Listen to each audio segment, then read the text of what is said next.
अस्सलामुअलैकुम, नमस्कार। मैं हूं आरिफ हाशमी। आप देख रहे हैं निर्भय नगरी। निर्भय नगरी में आपका स्वागत है।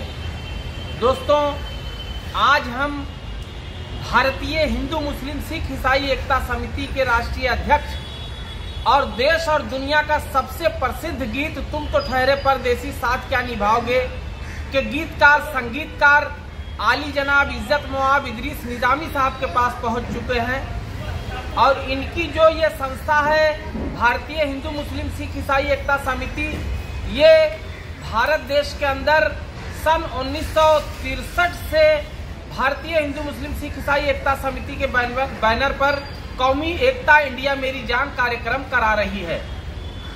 और ये संस्था जो है देश में बहुत कम ऐसी संस्थाएं हैं जो कौमी एकता के नाम पर निस्वार्थ काम करे।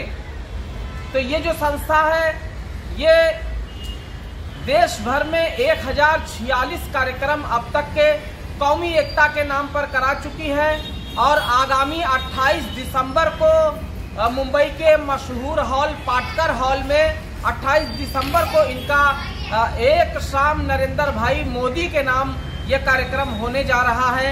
और जो इसके मुखिया हैं, जो सरपरस्त हैं इदरीस निजामी साहब, मैं उसी कार्यक्रम के सिलसिले में जो है इनसे बात करने के लिए आया हूं।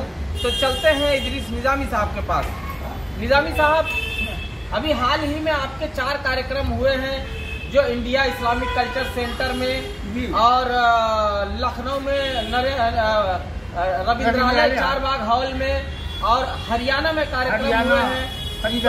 तो अभी जो ये कार्यक्रम होने जा रहा है एक शाम नरेंद्र भाई मोदी के नाम, तो इस कार्यक्रम की क्या विशेषता रहेगी, इसके सरपरस्त कौन होंगे, मुख्य अतिथि कौन होंगे, इसके बारे में जरा हमारे दर्शकों को जानकारी दीजिए। आदाब, नमस्कार। भारतीय हिंदू मुस्लिम सिख ईसाई एकता समिति देश में या दुनिया में ऐसी संस्था है कि 1046 प्रोग्राम अभी 29 अक्टूबर लखनऊ के रविंद्रालय हॉल चारबाग में प्रोग्राम पेश किया, जिसके मुख्य अतिथि थे आली जनाब डॉक्टर हर्षवर्धन साहब, पूर्व केंद्रीय मंत्री और लोकसभा सदस्य दिल्ली, और सरपरस्ती फरमाई ऑल इंडिया जमीतुल कुरैश के प्रेसिडेंट सिराजुद्दीन कुरैशी साहब ने, जिसमें आला से आला लोगों को, गायकों को, IAS को, IPS नेताओं को वहां अवार्ड देकर सम्मानित किया गया। देश की पहली संस्था है भारतीय हिंदू मुस्लिम सिख ईसाई एकता समिति, जिन्हें खत लिख दे कि हम आपको अवार्ड पेश कर रहे हैं। किसी कारण, किसी वजह से अगर वो लोग प्रोग्राम में नहीं आ सके तो ये संस्था वो है कि बाद में उन्हें जाकर अवार्ड देती है। भारतीय हिंदू मुस्लिम एकता समिति देश में इकलौती ऐसी संस्था है कि जिसने यादें इंदिरा गांधी, तो जिसने पंडित दीनदयाल उपाध्याय, तो ये शाम राजीव गांधी जी के नाम, ये शाम इंदिरा जी के नाम, मुरारजी देसाई साहब के नाम, BP सिंह साहब के नाम, डॉक्टर बाबा साहब भीमराव अंबेडकर जी के नाम, हजरत निजामुद्दीन औलिया, हजरत ख्वाजा गरीब नवाज, ये पीरो मुर्शिद का प्रोग्राम भी कराती है और देश के देशभक्तों का प्रोग्राम पेश करती है। ये कोई सियासी संस्था नहीं है। भारत में जब भी जो प्रधानमंत्री रहा है, भारतीय हिंदू मुस्लिम सिख ईसाई एकता समिति ने उसका सम्मान किया है। मुख्यमंत्री महाराष्ट्र में जो रहा है सम्मान किया है, उत्तर प्रदेश में जो रहा है उसने सम्मान किया है। हम किसी सियासी पार्टी के नहीं हैं। जो भी देश में प्रधानमंत्री हो, राष्ट्रपति जी हो, तो मुख्यमंत्री हो, किसी पार्टी को हम उनका सम्मान करते हैं। अब ये शाम नरेंद्र मोदी जी के नाम इंडिया मेरी जान अवार्ड 2023 28 दिसंबर Patkar hall Marine Land Mumbai बीच में पेश करने जा रहे हैं। इस प्रोग्राम के सिलसिले में हमने आली जनाब नरेंद्र भाई मोदी जी की खिदमत में PMO में खत लिख दिया है। इस प्रोग्राम ये शाम नरेंद्र मोदी जी के नाम अवार्ड 2023 भारत मेरी जान अवार्ड 2023 के वास्ते JP नड्डा जी भारतीय जनता पार्टी के अध्यक्ष जी की खिदमत में लेटर खत पेश कर दिया है। ये शाम नरेंद्र मोदी जी के नाम अवार्ड 2023 के वास्ते भारत के गृह मंत्री आली जनाब अमित शाह जी की खिदमत में खत लिख दिया है। ये संस्था वो है कि जिसने महाराष्ट्र के मुख्यमंत्री आली जनाब एकनाथ शिंदे जी को अवार्ड देने के वास्ते खत लिख दिया।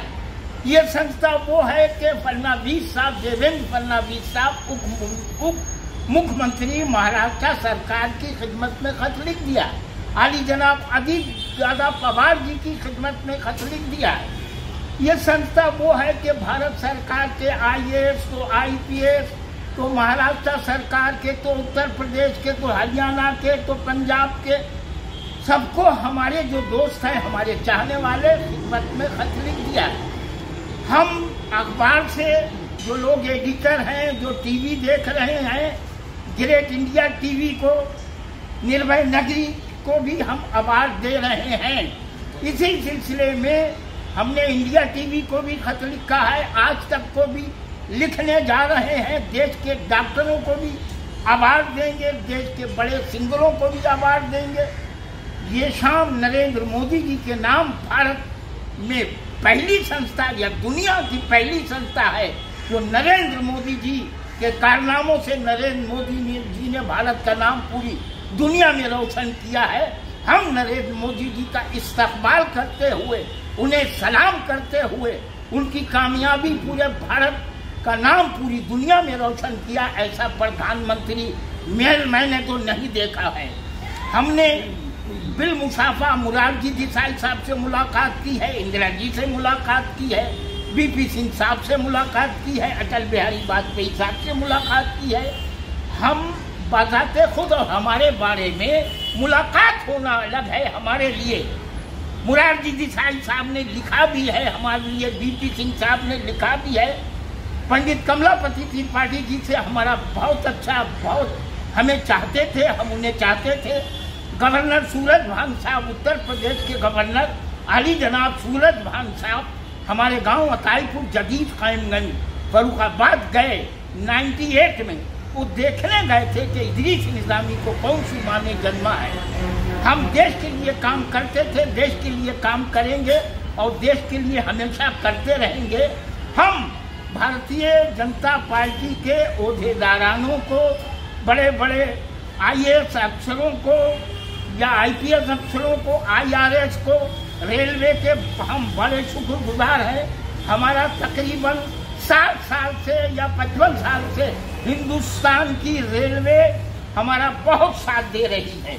हम जब भी भेज दिया कि इनका रिजर्वेशन होना है, चाहे वो बॉम्बे सेंट्रल की रेलवे हो या CST की हो या लखनऊ हो तो गोरखपुर हो तो हाजीपुर हो तो दिल्ली हो तो आगरा हो तो जयपुर हो तो जोधपुर हो तो भोपाल हो, इन सभी DRM के, इन सभी ADRM के, हम सीनियर DCM के अभी लखनऊ के दो रेलवे हैं वहाँ, हम दोनों DRM के बहुत शुक्रगुजार हैं। बड़ौदा हाउस जो जहाँ GM बैठते हैं उनके बहुत शुक्रगुजार हैं।